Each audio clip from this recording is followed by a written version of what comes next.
Nagmahal umano ang presyo ng ilang supplier ng bigas sa mga tindero-tindera sa Kamuning Market matapos ang Semana Santa.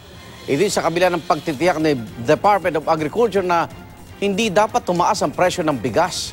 Darito unang balita live ni Victoria Tulad. Victoria!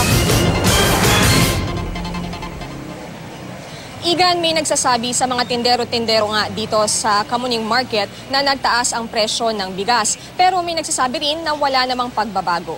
Ayon kay Jane Quizon, pagkatapos ng Holy Week, nagmahal ng 50 to 80 pesos ang kada sako ng bigas na ipinapasa sa kanila ng supplier. Ibig sabihin, magkakaroon ng dagdag na 2 piso sa kada kilo ng bigas. Pero dahil alam niyang magrereklamo ang kanyang mga customer, hindi raw muna bumili si Jane at maghahanap pa ng ibang supplier. Sa ngayon, 38 pesos pa kada kilo ang benta niya sa Sinandoming.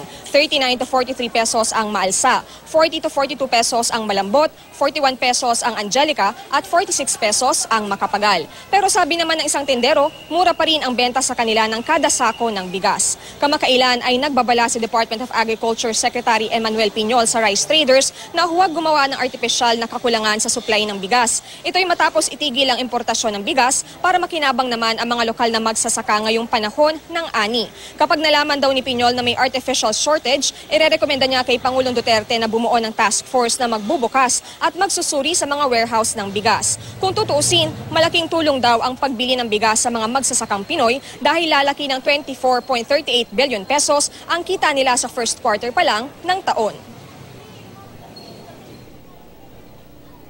Yung mga supplier din nila ayaw magbigay ng nung dating presyo nila. Talagang tinataas nila.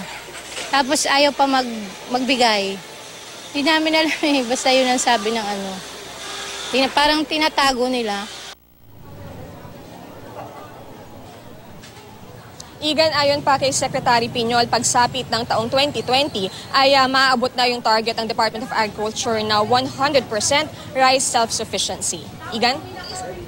Maraming salamat, Victoria Tulad.